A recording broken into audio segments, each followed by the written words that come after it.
भगवते वासुदेवाय। आप सभी भक्तों का एक बार फिर से सादर अभिनंदन है मेरे कथा सागर चैनल में। आज हम भगवान विष्णु की असीम कृपा और आशीर्वाद से एक दिव्य कथा की शुरुआत करने जा रहे हैं। भगवान विष्णु जो संपूर्ण ब्रह्मांड के पालन करता है, जिनका रूप, कार्य और लीला अकल्पनीय है और अनंत है, उनका स्मरण ही हमारे जीवन में शांति और सुख लेकर आता है।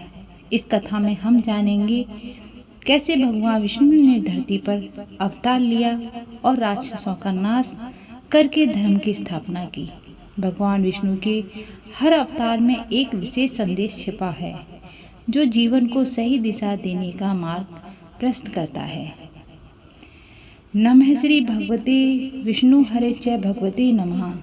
सर्व नारायण तस्य हरे सर्व सुख प्रिय।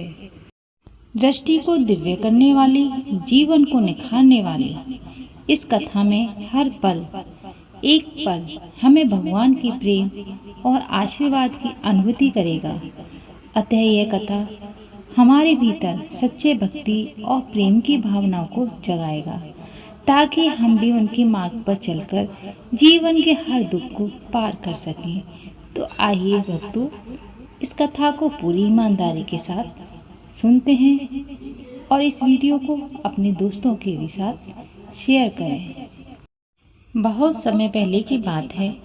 सतयुग और त्रेता युग के संधि काल में धरती पर राक्षसों का आतंक बढ़ता जा रहा था। असुराज बलि एक अत्यंत शक्तिशाली और पराक्रमी असुर था। वह अत्यंत विद्वान, दानी और अपने कर्तव्यों के प्रति समर्पित था, लेकिन धीरे धीरे उसमें अहंकार आ गया।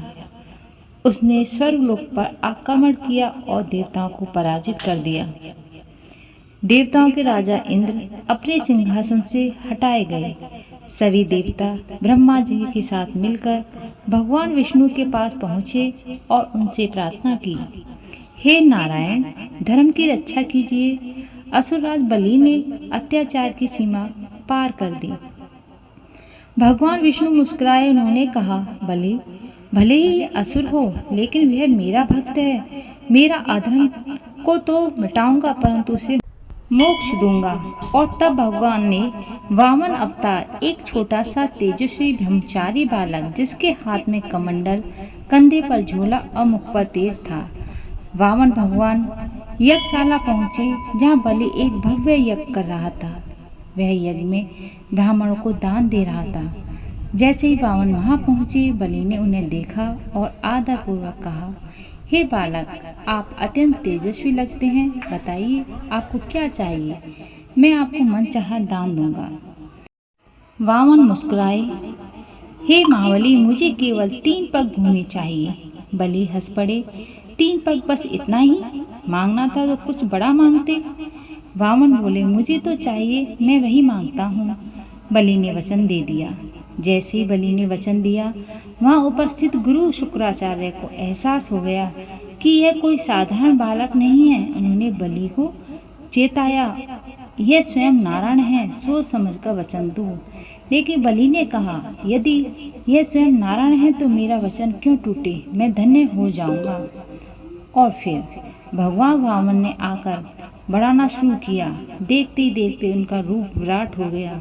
एक पग में उन्होंने धरती, दूसरे में स्वर्गलोक को नाप लिया। अब तीसरे पग की भूमि नहीं बची। भगवान वामन बोले, अब तीसरा पग कहाँ रखूं बलि? बलि ने विमल होकर कहा, प्रभु, आप तीसरा पग मेरे सिर पर रख दीजिए। भगवान ने बलि के सिर पर पैर रख दिया और वह पाताल लोक चला गया। परंतु उनकी भक्ति से प्रसन्न होकर भगवान विष्णु ने उसे वरदान दिया, हर वर्ष जब ओणम का पर्व आएगा, तुम धरती पर अपने भक्तों से मिलने आओगे और मैं साक्षात पाताल में तुम्हारी रक्षा हेतु उपस्थित रहूंगा।